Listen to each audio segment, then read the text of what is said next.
ultimately, I really believe that probably the most sacred thing in our lives that we can give another human being besides our love is our labor. You think about it, your labor is your energy, it's your time, it's your emotion, it's your intellect, it's your spirit to some extent. And if you can find a way where what you do for a living activates that sense of what you're made for, then work is not work, whether you be in Fiji or whether you be in an environment that might seem less exciting and promising in the moment. And trust me, I worked in plenty of those too, but with the same level of excitement and passion, because I found what turns me on, that makes me feel alive, makes me feel like I'm doing something that's worthwhile.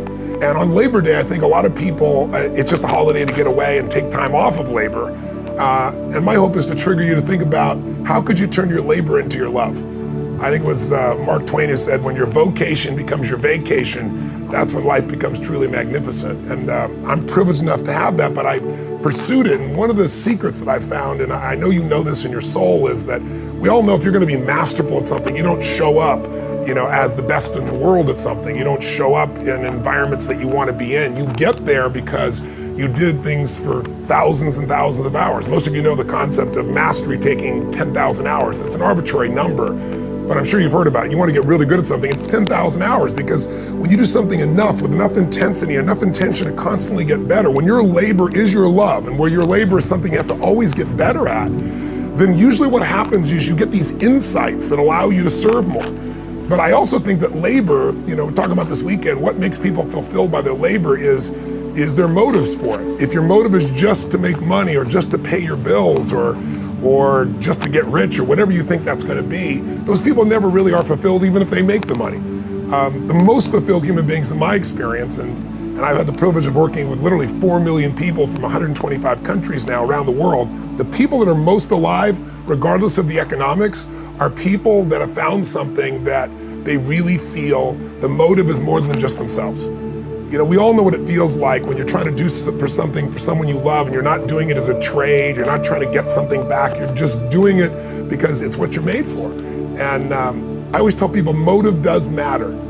That if you're just doing something for yourself, there's nothing wrong with that, because life supports whatever else supports life. If you're part of life and you're trying to do something that's gonna make your life better, I think the universe, God, whatever proper term for you, whatever your belief system is, infinite intelligence gets connected to you and it gives you insights. But I think if you're trying to serve more than yourself, more life than just you, when things support more of life shows up to support you. You get insights you won't get when you're just trying to somehow, make your labor happen or get the job done. So labor could be love, and it isn't for most people. Most people, I think, are unhappy in their life because they look at labor as work. They look at it as, why should I have to effort so much? And in my experience, effort is the reward. If you are doing something you love, it's there. So if you don't have it, you might say, Tony, that's all wonderful. You're in Fiji and you do what you love and I don't have that. I'm not coming from that place.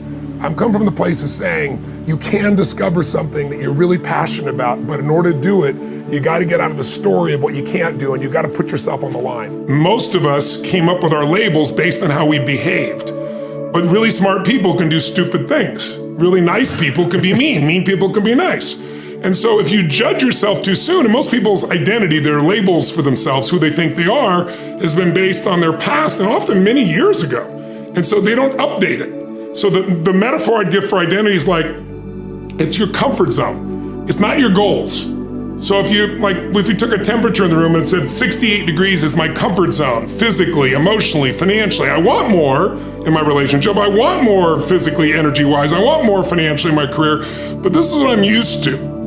And so what happens? People stay in their comfort zone for the most part, and then let's say something happens and you dip, you're a 68 degreer, that's your mentality, and you drop down to 62, 61, 60, somewhere around 60 or 59, the heaters kick on and go, whoa, whoa, whoa. You're a 68 degreer, what the hell are you doing? We've all experienced that. All of a sudden you go, I'm not gonna live like this anymore. I'm not gonna be in this relationship. I'm not gonna be fat like this. Boom, and you get this drive and you start to change.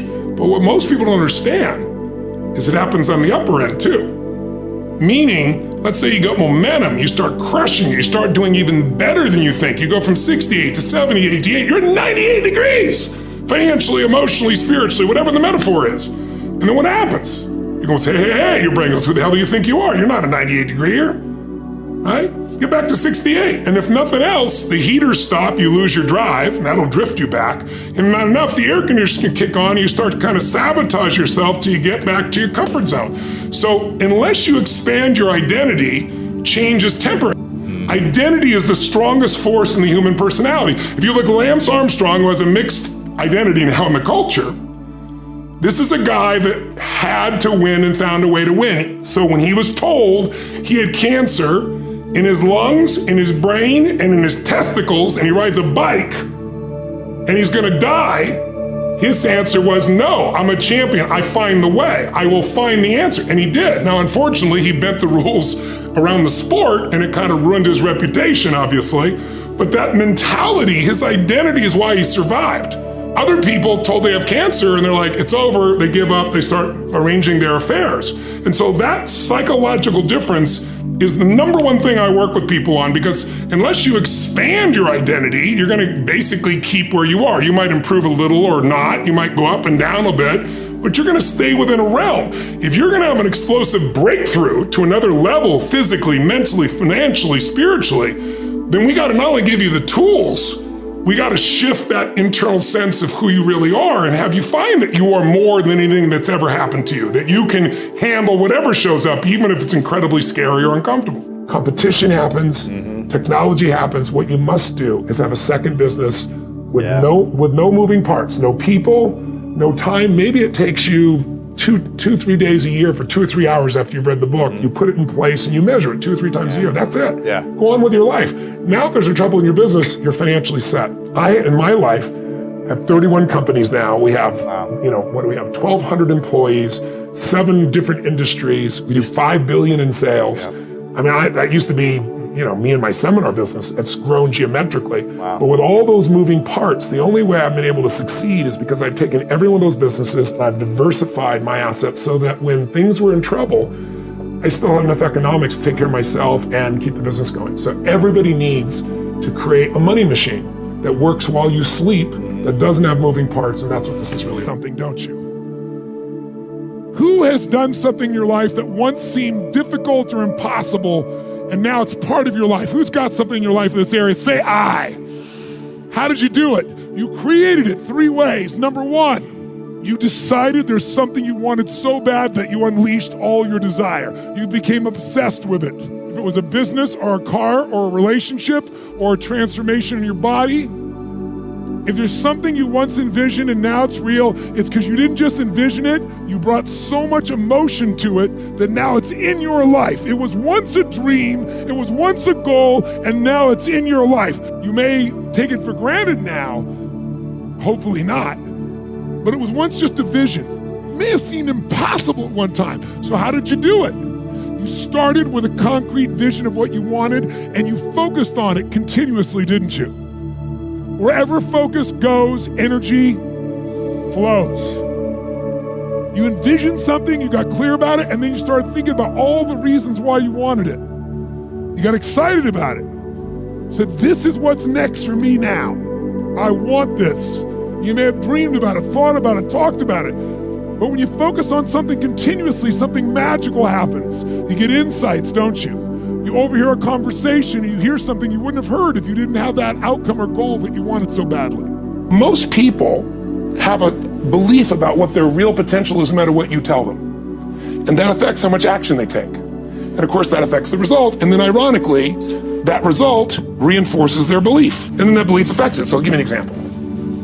Let's say a person has unlimited potential, we all agree. But they take little action, little results. Why? Because they have to start with a problem with their belief. They don't believe it's really going to happen for me. Maybe for Frank Kearns because he's got the cool hair and stuff, or maybe it's for you because you're so driven, but it's not me. Maybe Tony Robbins because he's a freak, got these big teeth. Whatever their thought process is, right? They got this thing, right? But what happens is, if you believe that there's very little potential, how much action are you going to take? Nothing, little. And when you take little potential with a little action, what kind of results do you get? Lousy little results. And when you get little results, what does that do to your belief? You go, see, I told you this was a waste of time, told you this wouldn't work. And then what happens? You tap even less potential, you take even less action, you get even worse results, and your belief gets even weaker. And this sucker feeds on itself until you are in a downward spiral. It's poisonous. It's poisonous and it's self-fulfilling. Now, what if something could happen that could come along and fill you with a sense of absolute certainty? Not like I believe, but mean where you know.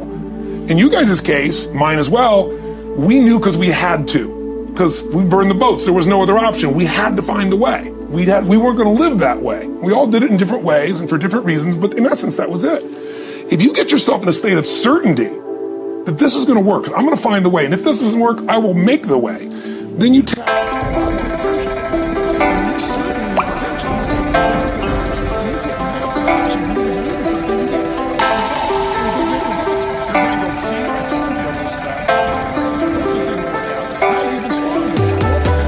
Cả buồn mà cất lời không lên, đời đi mất mà nhất thời không quên. Lòng u tối dù đất trời không đêm, kể từ khi sống lấy lất đời không em. Đầu quay cuồng trong hơi men, đưa chân về nơi quen, dấu vết chẳng hề phai. Và rồi chợt nhận ra và vô tình khơi thêm ký ức bung lơi êm mà đã từng kể vai và ngồi. Chẳng cần thiết phải viết lên sử sách mà lại phải nếm trải chuyện não nề. Chẳng thể biết thời tiết đẹp như tranh, thực ra là đằng xa có một cơn bão về. Chẳng cần mơ hay chờ đến vạn kiếp để ta được cạn tiếp cho hết tiền giao bôi. Rồi chẳng thể nỡ để vỡ mười nhân duyên, nên ta chỉ khấn nguyện chọn đời này chung lối thôi. Những kẻ si mê tới điên thường mơ tưởng cái thiên đường yêu nương được tô điểm, nhưng hận tạo hóa tuyệt nhiên có ai đành bên em thành anh đài tình ta như hồ điệp vẫn mãi giữ riêng đây về giây phút khắc sâu. Chẳng yêu em mà từng chút mắc câu sầu hôn hút khuất sau phải đến bút chắp đau hạnh phúc đâu cần chỉ cho phút bắt đầu. Nhớ đến cái lúc còn gió sương vơi đầy, nhớ hình bóng người nào đó vương nơi này. Trong vạch khắc mong có được đôi tay ấy cầu lau đi bờ mi khi nở thưởng hơi cay. Xa một người phải bước qua cuộc đời không phải xa đi vĩnh viễn mà chúng ta chỉ tạm chỉ lấy.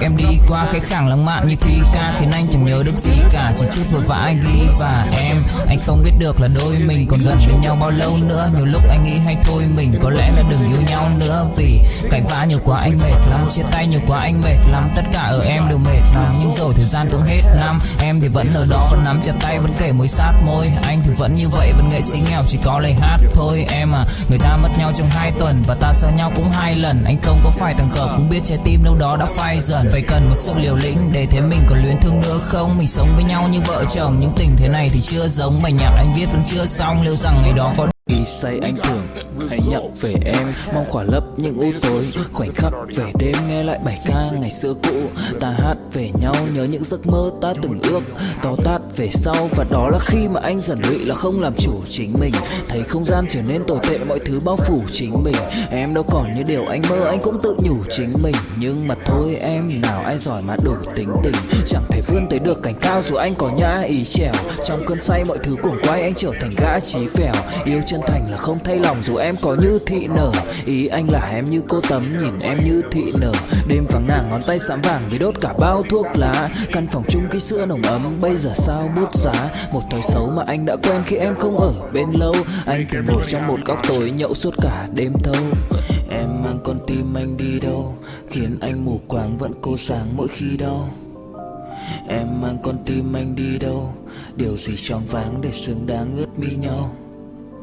Em mang con tim anh đi đâu, khiến anh mù